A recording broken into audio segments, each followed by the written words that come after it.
അതിലൊന്ന് doctor Thomas ഐസക്കും, ഒന്ന് G സുധാകരനും. ഡോക്ടർ തോമസ് ഐസക്കും ജി സുധാകരനും തമ്മിലുള്ള വ്യത്യാസം എന്താണ്? തോമസ് ഐസക്ക് കെട്ടിയിറക്കപ്പെട്ട ഒരു നേതാവാണ്. കഴിഞ്ഞ 5 വർഷക്കാലത്തെ എ എം ആരിഫിന്റെ പ്രകടനം രാഷ്ട്രീയമായി നമ്മളൊന്ന് വിലയിരുത്തിയാൽ വട്ടപൂജ്യമല്ലേ സുമേഷ്? തീർച്ചയായും വട്ടപൂജ്യം. കാരണം ഇത് പറയുമ്പോൾ ഞാൻ VS പലപ്പോഴും വിമർശിച്ചിട്ടുള്ളതുമാണ്. ആ വിമർശിച്ചിട്ടുള്ളതും VS എൻ്റെ മനസ്സിലുള്ള ഒരു സ്ഥാനത്തിൻ്റെ ഒരു പ്രതിഫലനം എന്നുള്ള നിലയിലാണ് ഞാൻ VS വിമർശിച്ചിട്ടുള്ളത്. മനസ്സിലായി? ഈ 41 ലോഡ് ഇൽമനൈറ്റ് CMM-നെ IREയും KMML-ഉം കരിമണൽ കർത്താവിന് എത്തിക്കുമ്പോൾ അതിൽ നിന്ന് അയാൾക്ക് കിട്ടുന്ന ലാഭം എന്ന് പറയുന്നത് 7.5 കോടി രൂപയാണ്. VS അച്യുതാനന്ദൻ എന്ന് പറഞ്ഞ ആ മഹാനായ കമ്മ്യൂണിസ്റ്റുകാരൻ്റെ ധാർമ്മികമായിട്ടുള്ള പിന്തുണ KM ഷാജഹാൻ മത്സരിക്കുമ്പോൾ എനിക്കുണ്ടാകും എന്ന് ഞാൻ വിശ്വസിക്കുന്നു. കാരണം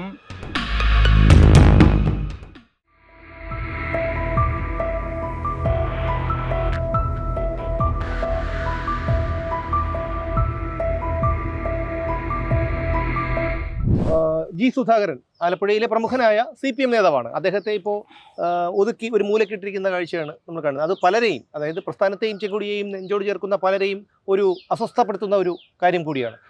അദ്ദേഹത്തിൻ്റെ പിന്തുണ തേടാനോ അല്ലെങ്കിൽ അദ്ദേഹവുമായി ഈ കാര്യം സംസാരിക്കാനോ എന്തെങ്കിലും താങ്കൾ? സുമേഷ്, ഞാൻ നേരത്തെ പറഞ്ഞല്ലോ, ഈ CPM ആലപ്പുഴയിലെ CPM സൃഷ്ടിച്ചിട്ടുള്ള നേതാക്കന്മാരെ കുറിച്ച് ഞാൻ പറഞ്ഞല്ലോ. ആ നേതാക്കന്മാരിൽ മിക്കവാറും എല്ലാവരും മൺമറഞ്ഞു. ഇനി ഒരുപക്ഷെ VS അങ്ങനെ 1-2 ആളുകളൊക്കെ ചിലപ്പോൾ ബാക്കിയുണ്ടാവും.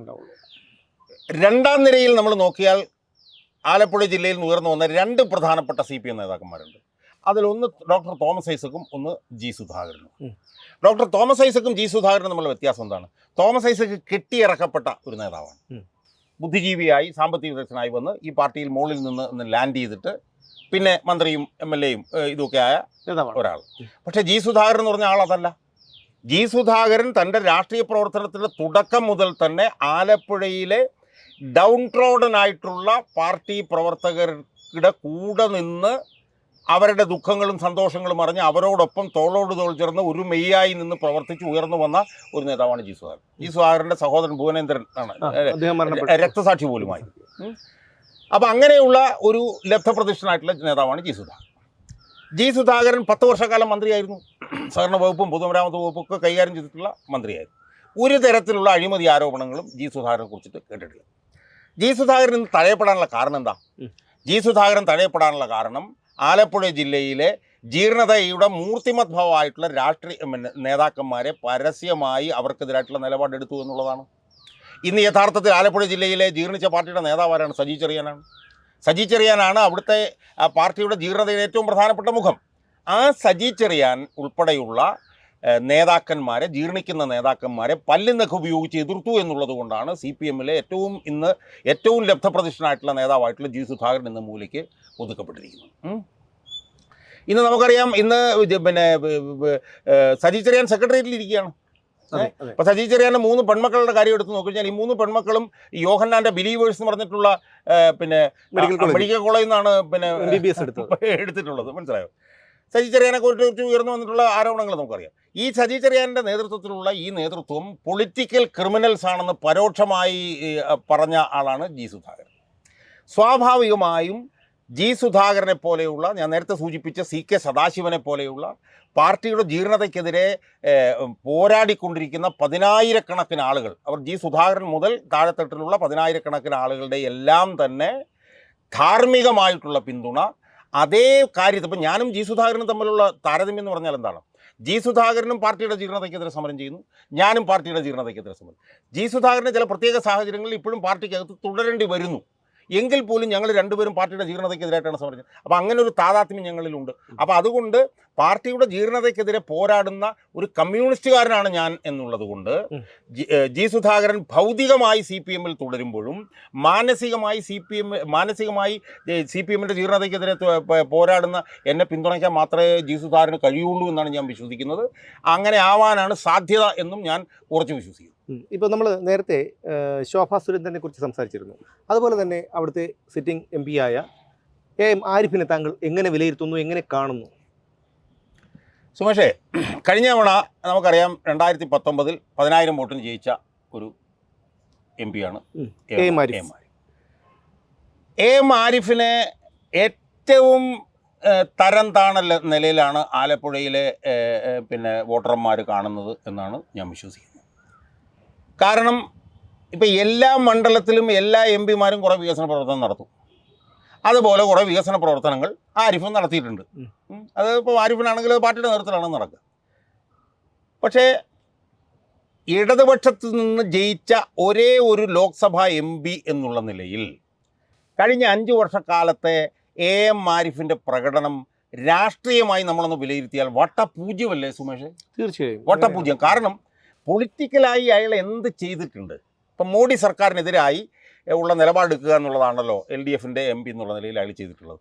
അയാൾ ലോക്സഭയിൽ എന്ത് പോരാട്ടമാണ് കഴിഞ്ഞ 5 വർഷക്കാലത്തിനുള്ളിൽ ഈ മോഡിക്കെതിരെ നമ്മൾ നടത്തിയിട്ടുള്ളത്? ഇപ്പം ഞാൻ പറയട്ടെ, ഇപ്പോൾ കേരളത്തിൽ നിന്ന് NK പ്രേമേന്ദ്രൻ എന്ന് പറഞ്ഞൊരു എം പി ഉണ്ട്. ആ എം പി നടത്തുന്ന പോരാട്ടം എന്താണെന്നുള്ളത് നമ്മൾ കാണുന്നുണ്ട്.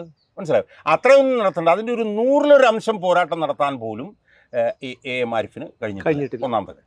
രണ്ടാമത്തെ കാര്യം, നിങ്ങളൊരു ലോക്സഭാ അംഗമാകുമ്പോൾ നിങ്ങൾക്ക് വേണ്ട ഏറ്റവും വലിയൊരു കഴിവ് എന്ന് പറഞ്ഞാൽ ഇംഗ്ലീഷിൽ ട്രാൻസാക്ട് ചെയ്യാനുള്ള കഴിവാണ്. അതിൽ ഈ ആരിഫ് വട്ടപൂജ്യമല്ല, മൈനസ് ആണെന്നുള്ളത് നമ്മൾ തെളിയിച്ചതാണ്. അദ്ദേഹത്തിൻ്റെ ആദ്യത്തെ ലോക്സഭാ പ്രസംഗം തന്നെ അദ്ദേഹം പിന്നെ മൊബൈലിൽ നോക്കിയാണ് വായിക്കുന്നത്. ആ മൊബൈലിൽ നോക്കി വായിക്കുമ്പോൾ പോലും കോൺസ്റ്റിറ്റ്യൂഷന് കോൺസെൻട്രേഷൻ എന്ന് പോലും പറഞ്ഞ ഒരു നേതാവാണ് ആരിഫ്. ഒരു അഭിഭാഷകൻ കൂടിയാണ്. അതും കൂടെ ഓർത്തോണം നമ്മൾ. അപ്പോൾ അതുകൊണ്ട് ഇനി അയാൾക്കുള്ള വേറൊരു ഏറ്റവും വലിയ നെഗറ്റീവ് എന്താണ്? പാർട്ടി അണികൾക്കിടയിൽ വളരെ ഈ പറഞ്ഞതുപോലെ അനഭിമതനാണ് അയാൾ എന്നുള്ളത് നമുക്കറിയാം. എന്ന് മാത്രമല്ല, അയാൾ ഈ ന്യൂനപക്ഷ വർഗീയ നിലപാടുകൾ ഒന്നിലധികം തവണ തട്ടമിട്ട് എന്നൊക്കെ പറഞ്ഞിട്ടൊക്കെ അയാൾ നടത്തിയിട്ടുണ്ട്. അപ്പം എല്ലാ അർത്ഥത്തിലും നമ്മൾ നോക്കിയാലും ആരിഫ് എന്ന് പറഞ്ഞ ഈ എം പിക്കെതിരെ വലിയ തോതിലുള്ള പ്രതിഷേധങ്ങൾ പാർട്ടി അണികൾക്കിടയിലും പുറമേ വോട്ടർമാരുടെ ഇടയിലും അവിടെ തിളച്ചു മറിയുന്നുണ്ട് എന്നുള്ള ഒരു തിരിച്ചറിവാണ് ഇതിനകം തന്നെ എനിക്ക് ഉണ്ടായിട്ടുള്ളത്. അങ്ങനെ വരുമ്പോൾ ഒരു മൂന്നാമൻ കൂടിയുണ്ട്, KC വേണുഗോപാൽ. അദ്ദേഹം KSU എന്ന വിദ്യാർത്ഥി പ്രസ്ഥാനത്തിലൂടെ രാഷ്ട്രീയത്തിലേക്ക് വന്ന ആളാണ്. ഒരുപാട് പ്രവർത്തന പാരമ്പര്യമുള്ള ഒരാളാണ്.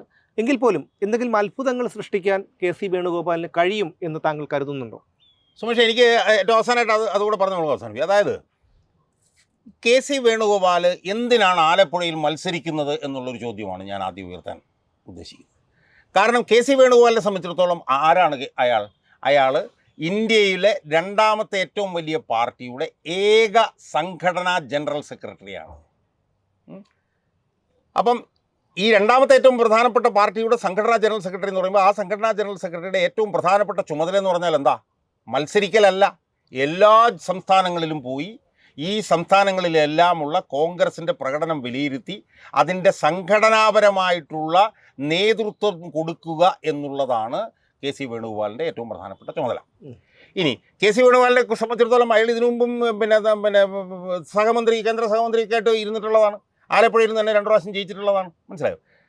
അങ്ങനെയുള്ള ഒരാൾ ഈ പാർട്ടിയുടെ അഖിലേന്ത്യാ തലത്തിലെ സംഘടനാപരമായിട്ടുള്ള കാര്യങ്ങൾ ഇലക്ഷനുമായി ബന്ധപ്പെട്ട് ശ്രദ്ധിക്കേണ്ട ചുമതലയായിരുന്നു അയാൾ നിർവഹിക്കേണ്ടിയിരുന്നതിൻ്റെ കാരണം എന്താ? രാഹുൽ ഗാന്ധി മത്സരിക്കുകയാണ്, പ്രിയങ്ക ഗാന്ധി മത്സരിക്കുകയാണ്, സോണിയാഗാന്ധിക്കാണെങ്കിൽ ആരോഗ്യ പ്രശ്നങ്ങളുണ്ട്, അവരും രാജ്യസഭാംഗമാണ്.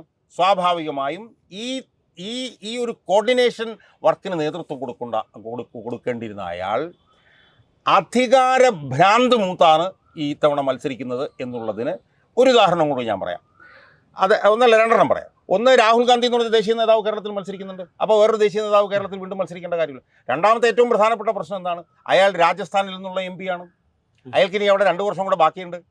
സ്വാഭാവികമായും ആ സൗകര്യങ്ങൾ ഉപയോഗിച്ചുകൊണ്ട് ഇന്ത്യ ഒട്ടാകെ നടന്ന് കോൺഗ്രസിൻ്റെ പ്രവർത്തനം മെച്ചപ്പെടുത്താൻ വേണ്ടിയിട്ടുള്ള പ്രവർത്തനം നടക്കേണ്ടതിന് പകരം അവിടെ 2 വർഷം കാലാവധിയുള്ള അയാൾ ഇവിടെ വന്ന് ആലപ്പുഴയിൽ നിന്ന് മത്സരിക്കുകയാണ്. അതിൻ്റെ പ്രശ്നം എന്താണ്?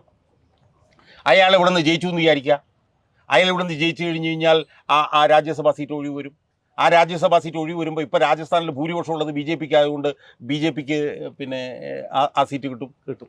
രാജ്യസഭയിൽ BJPക്ക് ഭൂരിപക്ഷം കിട്ടാൻ ഇനി 2-3 MP കുറവേ ഉള്ളൂ. അതിലൊരാൾ അയാൾ മാറും.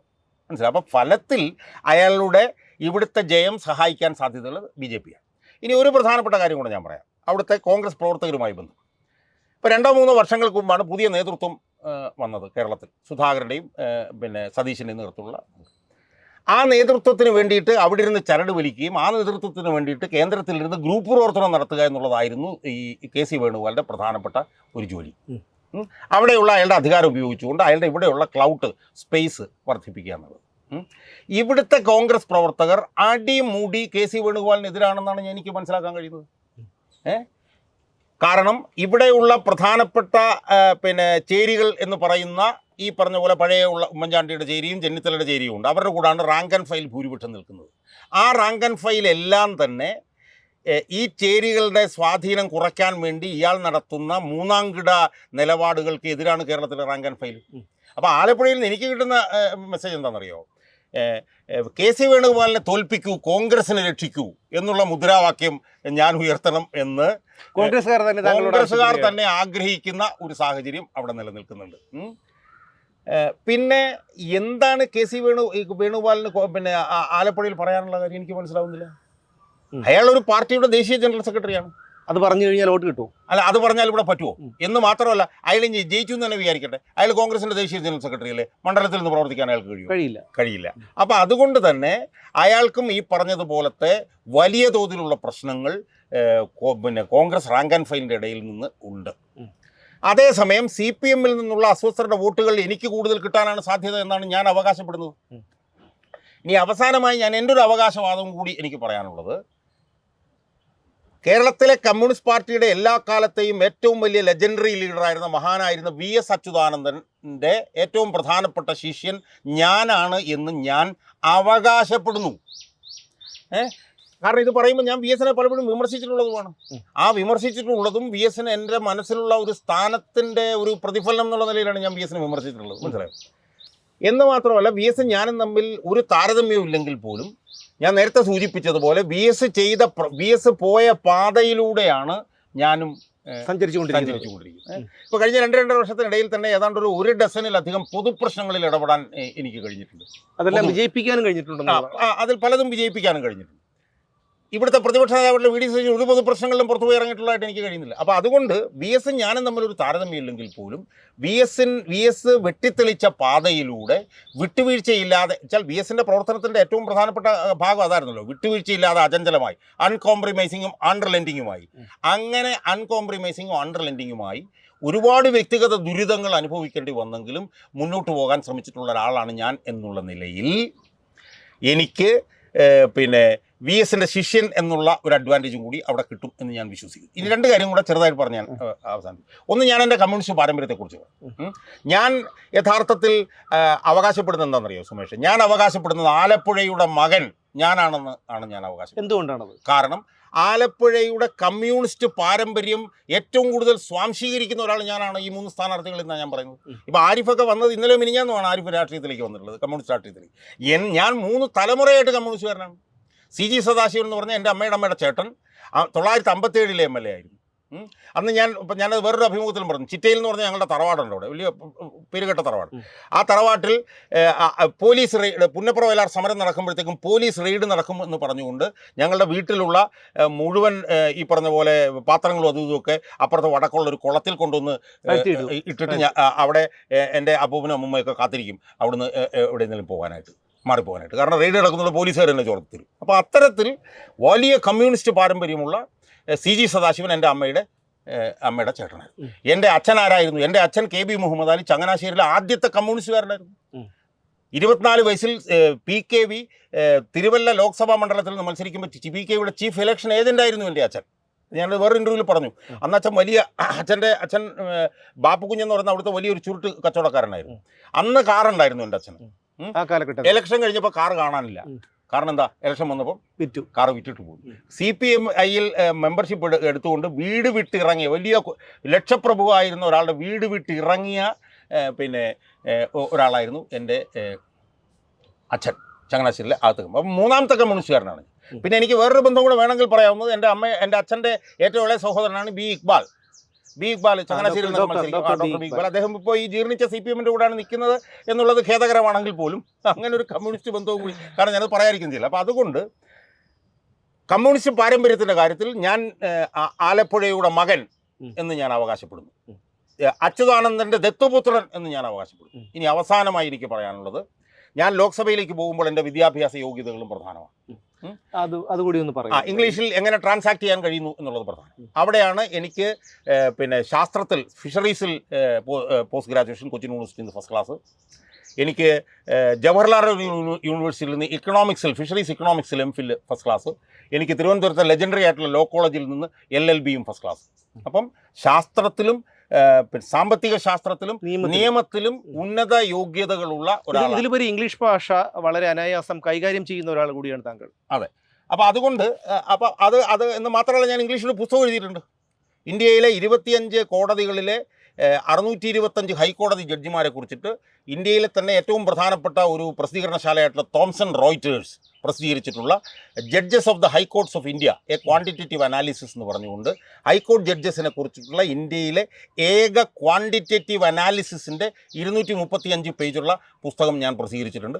ആ പുസ്തകം ലോകത്തെമ്പാടും വിറ്റുകൊണ്ടിരിക്കുക, മനസ്സിലായി. അപ്പോൾ ആ അർത്ഥത്തിലും എനിക്ക് യോഗ്യത ഉണ്ട് എന്ന് ഞാൻ വിശ്വസിക്കുന്നു. ഏറ്റവും അവസാനമായി എനിക്ക് പറയാനുള്ളത്, ഈ 2 സ്ഥാനാർത്ഥികൾക്കും ഇല്ലാത്ത ഒരു വിട്ടുവീഴ്ചയില്ലാത്ത സമര പോരാട്ട പാരമ്പര്യവും സമര പോരാട്ട വീറും താങ്കൾക്കുണ്ട്. ഇഷ്യൂസിനോടുള്ള കമ്മിറ്റ്മെൻറ്റും ആൺറിലെൻഡിങ് ആയിട്ടുള്ള കമ്മിറ്റ്മെൻറ്റും എന്ത് ദുരിതം സഹിച്ച് ആണെങ്കിലും ഇഷ്യൂസിൽ ഈ പറഞ്ഞതുപോലെ ദരിദ്രന്മാർക്ക് വേണ്ടിയിട്ടൊക്കെ നിൽക്കാനുള്ള ഒരു ആർജവവും ഈ 3 സ്ഥാനാർത്ഥികളെക്കാൾ കൂടുതൽ എനിക്കാണ് ഉള്ളത് എന്നാണ് ഞാൻ വിശ്വസിക്കുന്നത്. ഇതൊരു സ്വകാര്യ അഹങ്കാരം തന്നെയായി പറയുകയാണ്, യാതൊരു സംശയവുമില്ല. കാരണം എന്ന് വെച്ച് കഴിഞ്ഞാൽ അതൊരു കഠിനാധ്വാനത്തിൻ്റെ ഒരു റിസൾട്ടാണത്, മനസ്സിലായോ? അപ്പോൾ അതുകൊണ്ട് തന്നെ എനിക്ക് അവസാനമായി സുമേഷിനോട് പറയാനുള്ളത്, ഞാൻ എന്ന് പറഞ്ഞ പൊതുപ്രവർത്തകൻ ഈ തെരഞ്ഞെടുപ്പിൽ മത്സരിക്കുന്നത് വിജയിക്കാൻ വേണ്ടിയാണ്. വിജയിക്കും എന്നുള്ള ആത്മവിശ്വാസമോ അഹങ്കാരമൊന്നുമല്ല, വിജയിക്കും എന്നുള്ള ഒരു വലിയ വിശ്വാസമാണ് എന്നെ നയിക്കുന്നത്. ഞാൻ ഏതാണ്ട് 2-3 ദിവസത്തിനുള്ളിൽ തന്നെ അങ്ങോട്ടേക്ക് പോവുകയാണ്. പക്ഷേ സാർ, ഇത് നമുക്ക് അവസാനിപ്പിക്കാമെന്ന് താങ്കൾ പറഞ്ഞെങ്കിലും ചില കാര്യങ്ങൾ കൂടി വ്യക്തത വരുത്തേണ്ടതുണ്ട്. ആലപ്പുഴയെ സംബന്ധിച്ചിടത്തോളം ഏറ്റവും വലിയൊരു വിഷയമാണ് കരിമണൽ ഖനനം. ആ വിഷയത്തിൽ താങ്കൾ പലവട്ടം ഇടപെട്ടു. ആ കരിമണൽ ഖനനം നടക്കുന്ന ആ സ്ഥലം താങ്കൾ സന്ദർശിച്ചു. എങ്ങനെയായിരുന്നു അവിടുത്തെ ജനങ്ങളുടെയും സമര നേതാക്കളുടെയും ഒക്കെ നിലപാട്? ഇല്ല, ഇത് സുമേഷേ, അത് എനിക്കൊന്ന് കേരളത്തിൻ്റെ ചരിത്രത്തിൽ ഇത്രയും ഭീകരമായിട്ടുള്ളൊരു കൊള്ള ഇതിനു മുമ്പ് നടന്നിട്ടുണ്ടാവും എനിക്ക് തോന്നുന്നില്ല. അപ്പോൾ ഞാൻ ഇന്നലെ അവിടെ ചെന്നപ്പോഴത്തേക്ക് അതിൻ്റെ കണക്ക് കിട്ടുകയാണ്. ചെറിയ കണക്ക് പറയുമ്പോഴത്തേക്ക് ഇതിൻ്റെ ഒരു ഡെപ്ത് എന്താണെന്ന് മനസ്സിലാവും. അതായത് ഈ കരിമണൽ കർത്താവെന്ന് പറഞ്ഞവൻ ഒരു ദിവസം ഉണ്ടാക്കുന്ന ലാഭം 7.5 കോടി രൂപയാണ് എന്നാണ് ഞങ്ങൾ കണക്ക് കൂട്ടിയത്. കാരണം 250 ലോഡ് മണ്ണ് അവിടുന്ന് ഒരു ദിവസം കൊണ്ടുപോകുന്നുണ്ട്. ഒരു ദിവസം 6 ലോഡ് മണ്ണ് കൊണ്ടുപോകുമ്പോൾ അതിൽ 1 ലോഡ് എന്ന് പറയുന്നത് ഇൽമനൈറ്റാണ്. 6 ലോഡ് മണ്ണ് കൊണ്ടുപോകും. ഈ 6 ലോഡ് മണ്ണ് കൊണ്ടുപോകുന്നു, 250 ലോഡ് കൊണ്ടുപോകുന്നു എന്ന് പറയുമ്പോൾ ഒരു ദിവസം ഏതാണ്ട് ഒരു 40-41 ലോഡ് ഇൽമനൈറ്റ് അതിൽ നിന്നും വേർതിരിച്ചെടുക്കപ്പെടുകയാണ്. ഈ 41 ലോഡ് ഇൽമനൈറ്റ് IREയും KMML കരിമണൽ കർത്താവിന് എത്തിക്കുമ്പോൾ അതിൽ നിന്ന് അയാൾക്ക് കിട്ടുന്ന ലാഭം എന്ന് പറയുന്നത് 7.5 കോടി രൂപയാണ്. 1 ലോഡ് ഇൽമനൈറ്റ് വിൽക്കുമ്പോൾ അയാൾക്ക് കിട്ടുന്ന ലാഭം 18 ലക്ഷം രൂപയാണ്. അപ്പോൾ 250 ലോഡിൽ നിന്ന് 41 ലോഡ് ഇൽമനൈറ്റ് ഓരോ ദിവസവും അയാളുടെ കമ്പനിയിൽ എത്തുമ്പോൾ അയാൾക്ക് ഒരു ദിവസം കിട്ടുന്ന ലാഭം 7.5 കോടിയാണ്. അപ്പോൾ ഒരു വർഷം കിട്ടുന്ന ലാഭം 2500 കോടിയാണ്. 10 വർഷമായിട്ട് അവിടെ ഖനനം നടക്കുകയാണ് എന്ന് പറയുമ്പോൾ 25,000 കോടി രൂപയുടെ ലാഭം. ഈ ലാഭം എങ്ങനെയാണെന്നറിയാമോ സുമേഷ്? ഇപ്പോൾ തോട്ടപ്പള്ളിയിൽ നിന്ന് ലോറികൾ മണ്ണെടുത്തിട്ട് റോഡിൽ കയറിയിട്ട് വലത്തേക്ക് പോകും. അതാണ് ഈ KMMLലും IREയിലും എത്തുന്നത്. പക്ഷേ തുല്യമായ ലോഡുകൾ ഇടത്തേക്കും പോകുന്നുണ്ട്, അതിന് കണക്കില്ല. അതെത്തുന്നത് എവിടെയാണ്? CMRLലാണ് എത്തുന്നത്. അയാൾ അതിൽ നിന്ന് എത്ര കാശുണ്ടാക്കുന്നുണ്ടെന്നുള്ളത് നമുക്ക് അറിയത്തില്ല. പക്ഷേ ഒരു കാര്യം പറയാം, അയാൾ ആ ലോഡിൽ നിന്ന് ഇൽമനൈറ്റ് മാത്രമല്ല സിന്തറ്റിക് റൂട്ടൈലും വേർതിരിക്കുന്നുണ്ട്. ആ സിന്തറ്റിക് റൂട്ടൈലും ലക്ഷക്കണക്കിന് രൂപയുടെ വിലയുള്ള സാധനം. ആ സിന്തറ്റിക് റൂട്ടൈൽ അയാൾ എന്താ ചെയ്യുന്നതെന്നറിയാമോ? വൻ വിലയ്ക്ക് KMMLന് വിൽക്കുകയാണ്. മനസ്സിലായി? എന്ന് പറഞ്ഞാൽ മണ്ണ് അവിടെ നിന്ന് എടുത്തുകൊണ്ട് പോയിട്ട് അതിനകത്തുള്ള ഇൽമനൈറ്റ് അയാൾ എടുക്കും. അതിനകത്ത് സിന്തറ്റിക് റൂട്ടൈൽ വേർതിരിച്ചെടുത്തിട്ട് സർക്കാരിന് അതായത് സർക്കാരിൻ്റെ മണ്ണ് വേർതിരിച്ച് സർക്കാരിൽ തന്നെ വിറ്റ് അയാൾ കാശുണ്ടാക്കുക. അപ്പം ഇവിടുന്ന് വലത്തേക്ക് പോകുന്നതിൽ നിന്നുള്ള ലാഭം മാത്രമാണ് 25,000. ഇടത്തേക്ക് പോകുന്നതിൻ്റെ ലാഭം ചിലപ്പോൾ ഒരു 15,000 കോടി രൂപ കാണും. അപ്പോൾ ഒരു 40-40,000 കോടി രൂപയുടെ ലാഭം ഉണ്ടാവും. ആ ലാഭത്തിൽ നിന്ന് ഒരു 10% ലാഭമെങ്കിലും PVക്ക് പോയി കൂടെ? 10% PV വഴങ്ങുമോ സാർ? അല്ല, നമ്മൾ വഴങ്ങിയാൽ പോലും 4,000 കോടി രൂപ വരും. മനസ്സിലായി. പി വി ഇപ്പോൾ പറയുന്നത് താനല്ല പി വി എന്നാണല്ലോ. അപ്പം ഞാൻ ഇത് അവസാനിപ്പിക്കുന്നതിന് എനിക്ക് സുമേഷിനോട് പറയാനുള്ളത്, എൻ്റെ തെരഞ്ഞെടുപ്പ് വിഷയങ്ങളിൽ ഏറ്റവും പ്രധാനപ്പെട്ടത് ഈ കരിമണൽ ഖനനവുമായി നടക്കുന്ന കൊള്ളയാണ്. ആ കൊള്ള രാഷ്ട്രീയക്കാരുമായി ബന്ധപ്പെട്ട് നടക്കുന്ന കൊള്ള, അതിൽ തന്നെ ഈ പി വിയെ പോലുള്ള ആളുകളുടെ പങ്ക്, അതെല്ലാം പുറത്തു കൊണ്ടുവരുന്നതിന് വേണ്ടി, അതെല്ലാം പുറത്തു കൊണ്ടുവന്ന് അതിൻ്റെ കുറ്റവാളികളെ ശിക്ഷിച്ച് കയ്യാമം വെച്ച് റോഡിൽ കൂടി നടത്തുന്നത് വരെയുള്ള പോരാട്ടം, അതൊന്നും അങ്ങനെ ചെയ്യുമെന്നുള്ള അവകാശമൊന്നും, പക്ഷെ അത് നടത്തുന്നതിനുള്ള പോരാട്ടം, ആ പോരാട്ടമാണ് ഞാൻ ഈ തെരഞ്ഞെടുപ്പിലൂടെ തുടങ്ങി വെക്കാൻ ആഗ്രഹിക്കുന്നത്. ഞാൻ പല പോരാട്ടങ്ങളും തുടങ്ങിയിട്ട് 10, 25, 30 വർഷമൊക്കെ ആയിട്ട് തുടരുന്നതുണ്ട്. ഉദാഹരണത്തിന് കേരളത്തിലെ ADGP ആയിട്ടുള്ള ശ്രീജിത്ത് എന്ന് പറഞ്ഞ ഒരാൾക്കെതിരായിട്ട് ഞാൻ നടത്തുന്ന പോരാട്ടം ഇപ്പം ഏതാണ്ട് ഒരു എനിക്കൊന്ന് 2004 2005 തുടങ്ങിയത്. ഇപ്പോഴും ഞാനത് തുടരുകയാണ്, മനസ്സിലായി. അപ്പോൾ അതുപോലെ ഇത് ഒരു വലിയ പോരാട്ടമായി ഞാൻ ജയിച്ചാൽ അത് ലോക്സഭയിലും, അതോടൊപ്പം തന്നെ ഞാനൊരു അഭിഭാഷകനായതുകൊണ്ട് കോടതികളിലും ഇത് അതിശക്തമായി എടുത്ത് മുന്നോട്ട് കൊണ്ടുപോയി വിജയം കാണുന്നത് വരെ സമരം ചെയ്യാൻ വേണ്ടിയിട്ടുള്ള ഒരു പോർമുഖം, പുതിയൊരു പോർമുഖമായിട്ടാണ് ആലപ്പുഴയിൽ ഈ വരാൻ പോകുന്ന ലോക്സഭാ തെരഞ്ഞെടുപ്പിനെ ഞാൻ കാണുന്നത്. അതുപോലെ തന്നെ ഈ കരിമണൽ വിഷയം പോലെ തന്നെ വളരെ ഗുരുതരമായൊരു കാര്യമാണ് ആലപ്പുഴയിലെ കുട്ടനാട്ടിലെ വെള്ളക്കെട്ട്. അപ്പോൾ കുട്ടനാട് ഭാഗത്തെ താങ്കൾ വിസ്മരിച്ചോ?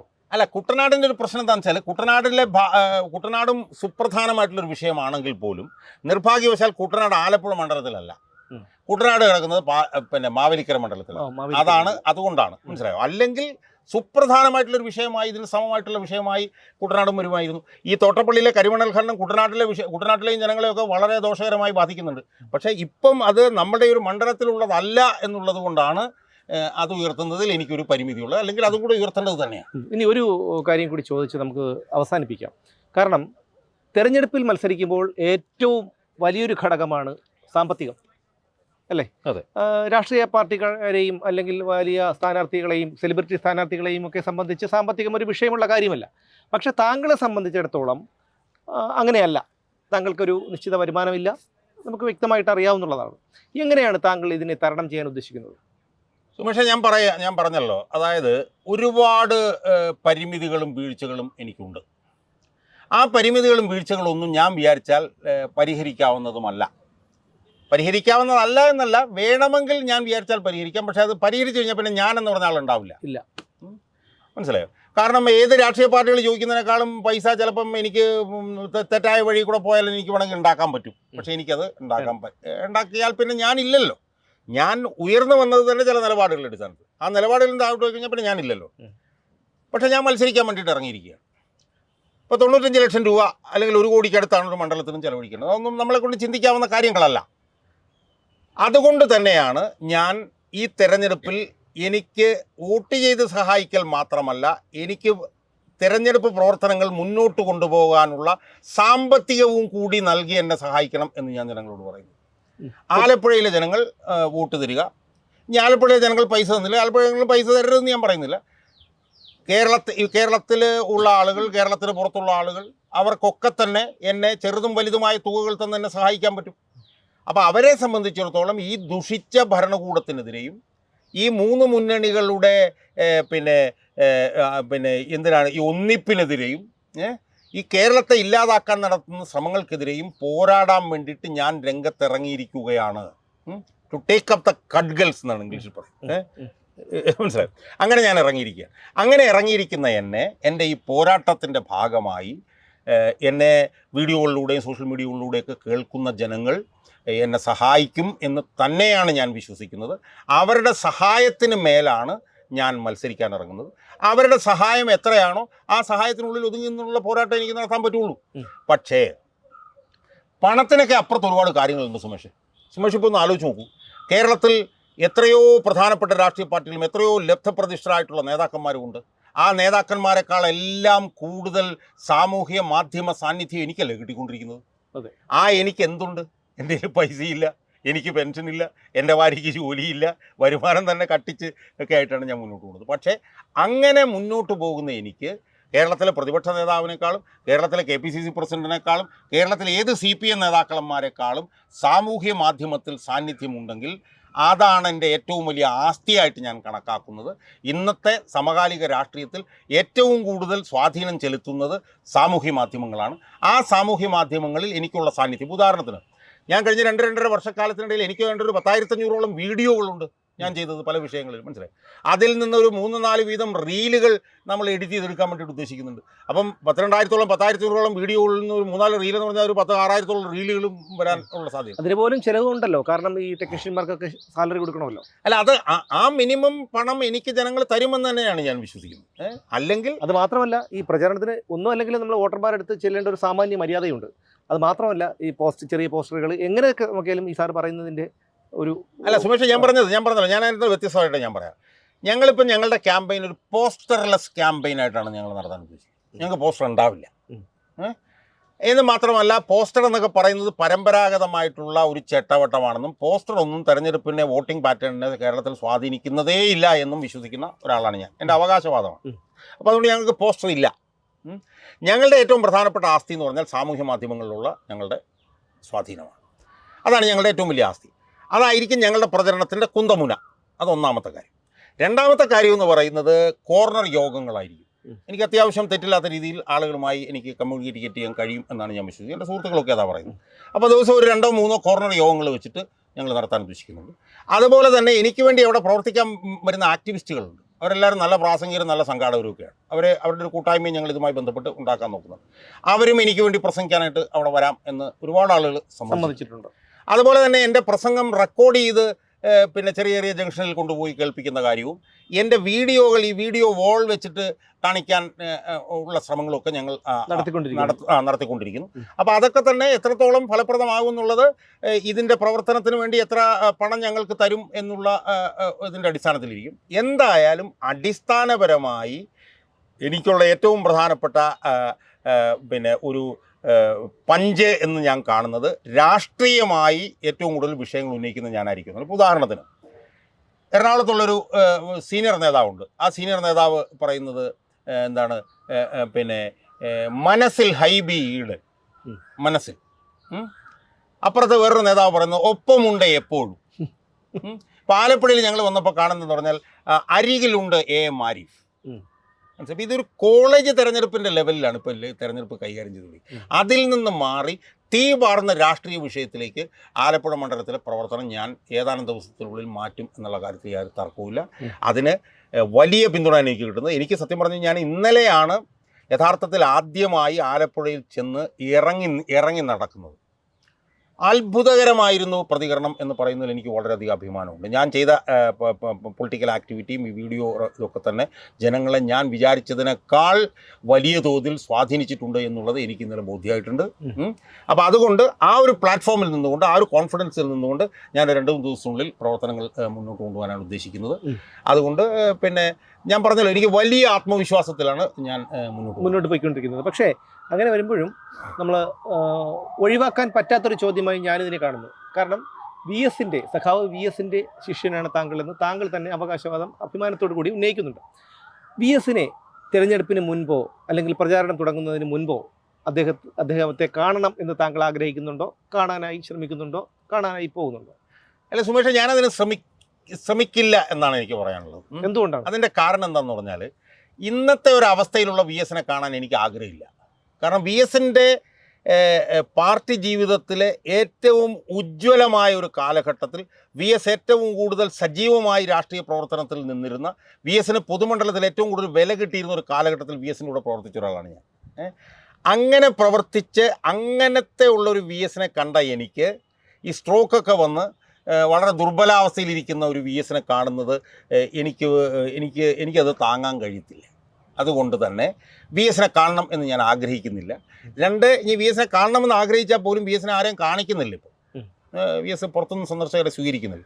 എന്നാലും എനിക്കൊരു കാര്യം ഉറപ്പാണ്, VS അച്യുതാനന്ദൻ എന്ന് പറഞ്ഞ ആ മഹാനായ കമ്മ്യൂണിസ്റ്റുകാരൻ്റെ ധാർമ്മികമായിട്ടുള്ള പിന്തുണ KM ഷാജഹാൻ മത്സരിക്കുമ്പോൾ എനിക്കുണ്ടാകും എന്ന് ഞാൻ വിശ്വസിക്കുന്നു. കാരണം ഞാനൊരു ഫേസ്ബുക്ക് പോസ്റ്റിൽ പറഞ്ഞ പോലെ VS നിർത്തിയെടുത്തു നിന്നാണ് തുടങ്ങാൻ ഞാൻ ആഗ്രഹിക്കുന്നത്. അതുകൊണ്ട് VS തെളിച്ച പാതയിൽ കൂടി പോകുന്ന ഏറ്റവും പ്രധാനപ്പെട്ട ഒരു പൊതുപ്രവർത്തനം എന്നുള്ള നിലയിൽ VSൻ്റെ ജില്ലയായിട്ടുള്ള ആലപ്പുഴ ജില്ലയിൽ ഞാൻ മത്സരിക്കുമ്പോൾ VSൻ്റെ മാനസിക പിന്തുണ എനിക്കുണ്ടായിരിക്കും എന്ന് തന്നെ 100% ഞാൻ ഉറച്ച് വിശ്വസിക്കുന്നു. അതുപോലെ ഒരു യുദ്ധമാകുമ്പോൾ അല്ലെങ്കിൽ ഒരു തിരഞ്ഞെടുപ്പാകുമ്പോൾ ജയവും തോൽവിയും ഇപ്പോൾ ഉണ്ടാവും. അപ്പം മറിച്ചാണ് സംഭവിക്കുന്നതെങ്കിൽ താങ്കൾ ആലപ്പുഴയിലെ ജനങ്ങളോടൊപ്പം ഉണ്ടാകുമോ? കേരളത്തിലെ പൊതു രാഷ്ട്രീയ പ്രവർത്തന രംഗത്തുണ്ടാകുമോ?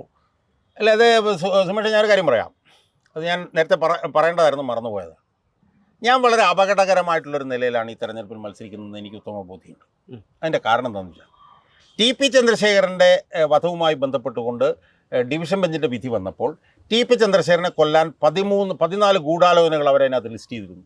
ആ വിധിനായിരുന്നു. അതിൽ രണ്ടാമത് ലിസ്റ്റ് ചെയ്തിരുന്ന ഒരു കാരണമുണ്ട്. ആ കാരണം എന്താണെന്ന് ചോദിച്ചു കഴിഞ്ഞാൽ, വടകര നിരന്തരമായി CPM ജയിച്ചുകൊണ്ടിരുന്ന മണ്ഡലമാണ്. ആ മണ്ഡലത്തിൽ ടി.പി. ചന്ദ്രശേഖരൻ്റെ മത്സരം കൊണ്ടാണ് CPM തോൽക്കുകയും കോൺഗ്രസ് ജയിക്കുകയും ചെയ്തത്. അതുകൊണ്ട് ടി.പി. ചന്ദ്രശേഖരനെ കൊലപ്പെടുത്താനുള്ള ഗൂഢാലോചനയിൽ ഏർപ്പെടുന്നതിൽ പ്രധാനപ്പെട്ടൊരു പങ്ക് ഈ തെരഞ്ഞെടുപ്പ് പ്രവർത്തനം വഹിച്ചു എന്നതിനകത്ത് എഴുതി വെച്ചിട്ടുണ്ട് ആ വിധിന്യായത്തിൽ. അതിന് ഞാൻ എൻ്റെ മത്സരമായിട്ട് ചില സമാനതകളുണ്ട്. കാരണം 2019 CPM ജയിച്ച ഏക മണ്ഡലം ആലപ്പുഴയായിരുന്നു. സ്വാഭാവികമായും ഈ തെരഞ്ഞെടുപ്പ് എന്നോടുള്ള CPMൻ്റെ പക 10 മടങ്ങ് വർദ്ധിപ്പിക്കാൻ ഇടയാക്കും എന്നുള്ള നല്ല ബോധ്യം എനിക്കുണ്ട്. CPMനെ സംബന്ധിച്ചിടത്തോളം കൊലപാതകം നടത്താൻ ഒരു മടിയില്ലാത്ത പാർട്ടിയാണെന്നുള്ളത് എത്ര പ്രാവശ്യം തെളിയിച്ചതാണ് സുമേഷ്. ഞാനത് പലപ്പോഴും പറഞ്ഞിട്ടുള്ളതുപോലെ 51 വെട്ടിൽ 41 വെട്ടും മുഖത്ത് വെട്ടി ചന്ദ്രശേഖരനെ കൊന്ന പാർട്ടിയാണ് CPM. മനസ്സിലായി? അപ്പോൾ അതുകൊണ്ട് ഒരു തലത്തിൽ പറയുകയാണെങ്കിൽ എൻ്റെ ജീവന് പോലും ഭീഷണി ഉണ്ടാകാവുന്ന ഒരു ഘട്ടത്തിലേക്കാണ് ഞാൻ കടന്നിരിക്കുന്നത് എനിക്ക് നല്ല ബോധ്യമുണ്ട്. പക്ഷേ ആ ബോധ്യമൊന്നും എന്നെ ഈ ഒരു പ്രവർത്തനത്തിൽ നിന്ന് പിന്തിരിപ്പിക്കില്ല. ഞാൻ അചഞ്ചലമായി നിൽക്കും. ഇപ്പം ഞാൻ പറഞ്ഞല്ലോ, ഇപ്പോൾ എൻ്റെ കുടുംബത്തിലൊക്കെ തന്നെ എനിക്ക് ഒരുപാട് ദുരിതങ്ങളുണ്ട്. എൻ്റെ 2 മക്കളും കേരളത്തിലില്ല. ആ 2 മക്കളും കേരളത്തിലില്ലാത്തതിൻ്റെ കാരണക്കാരൻ ഞാനാണ്. എൻ്റെ രാഷ്ട്രീയ പ്രവർത്തനമാണ്. മനസ്സിലായോ? അതുകൊണ്ട് എന്താ സംഭവിക്കുന്നത്? എനിക്ക് എൻ്റെ മകൻ്റെ കൂടെ ജീവിക്കാൻ, മൂത്ത മകൻ്റെ കൂടെ ജീവിക്കാൻ എനിക്ക് അവസരമില്ല. എൻ്റെ രണ്ടാമത്തെ മകൻ്റെ കൂടെ ജീവിക്കാൻ എനിക്ക് അവസരമില്ല. എൻ്റെ മൂത്ത മകന് 2 വയസ്സുള്ളൊരു കുട്ടിയുണ്ട്. അതിനെ കളിപ്പിക്കാൻ എനിക്ക് യോഗയില്ല. മനസ്സിലായില്ലേ? ഞാനത് കളിപ്പിക്കണമെങ്കിൽ ഇനി സംസ്ഥാനത്തിന് പുറത്ത് എൻ്റെ മകൻ താമസിക്കുന്ന അവിടെ ചെല്ലണം. മനസ്സിലായി? അപ്പോൾ അതുകൊണ്ട് ഒരുപാട് ദുരിതങ്ങൾ എൻ്റെ ജീവിതത്തിൽ ഞാൻ അനുഭവിക്കാം. അപ്പോൾ ഞാനൊരു അഭിഭാഷകനാണ്. എനിക്ക് പലതരത്തിലും കേസുകൾ വരുന്നുണ്ട്. പക്ഷേ ആ കേസൊന്നും എനിക്ക് പൊതുപ്രവർത്തനത്തിൻ്റെ ഭാഗമായി ഏറ്റെടുക്കാൻ കഴിയുന്നില്ല. സ്വാഭാവികമായി എൻ്റെ വരുമാനത്തെ ഇത് വല്ലാതെ ബാധിക്കുകയാണ്. ഞാൻ നേരത്തെ സൂചിപ്പിച്ചു, എൻ്റെ ഭാര്യയ്ക്കും ജോലിയില്ല. അപ്പോൾ അത്തരത്തിൽ ഒരുപാട് ദുരിതങ്ങൾ അനുഭവിച്ചുകൊണ്ടാണ് ഞാൻ നിൽക്കുന്നത്. പക്ഷേ ആ ദുരിതങ്ങൾ അനുഭവിച്ചുകൊണ്ട് നിൽക്കുമ്പോഴും ഈ ജീർണതയ്ക്കെതിരെയും ഈ ജനങ്ങളെ ഇത്രയും പീഡിപ്പിക്കുന്നതിനെതിരെയും ഒന്നും സമരം ചെയ്യാതെ ഒരു സെക്കൻഡ് പോലും തുടരാൻ എനിക്ക് കഴിയില്ല എന്നുള്ളത് കൊണ്ടാണ് ഞാൻ പറഞ്ഞത്, എൻ്റെ പോരാട്ടത്തിൻ്റെ അടുത്ത ഘട്ടം എന്നുള്ള നിലയിലാണ് ഞാൻ ആലപ്പുഴയിൽ മത്സരിക്കുന്നത്. ഇത് എൻ്റെ ഈ മനസ്സിൻ്റെ from the depth of my heart എന്ന് പറയുന്നത് പോലുള്ള എൻ്റെ ഈ സംസാരം ജനങ്ങൾ നെഞ്ചോട് ചേർക്കുമെന്നും അവർ ഹൃദയത്തിൽ ഉൾക്കൊള്ളുമെന്നും അവരെന്നെ ഈ സമര പോരാട്ടത്തിൽ പിന്തുണയ്ക്കും എന്നുമാണ് ഞാൻ വിശ്വസിക്കുന്നത്. എന്തായാലും വലിയൊരു മാറ്റം ജനങ്ങൾ പ്രതീക്ഷിക്കുന്നുണ്ട്. കാരണം ഈ മാറിവരുന്ന രാഷ്ട്രീയ കക്ഷികൾ ഏതായാലും അത്തരക്കാരോട് ജനങ്ങൾക്കിപ്പോൾ പ്രതിപത്തിയില്ല. കാരണം അത്രയേറെ കേരളത്തിലെ ജനങ്ങൾ അനുഭവിച്ചു കഴിഞ്ഞിരിക്കുന്നു. താങ്കളെപ്പോലുള്ള ഒരാൾ അവർക്ക് പ്രതീക്ഷ നൽകുന്ന ഒന്നാണ്. അതുകൊണ്ട് തന്നെ താങ്കൾക്ക് അവിടെ അത്ഭുതങ്ങൾ സൃഷ്ടിക്കാൻ കഴിയട്ടെ എന്ന് ആശംസിക്കുന്നു. നിർത്താം.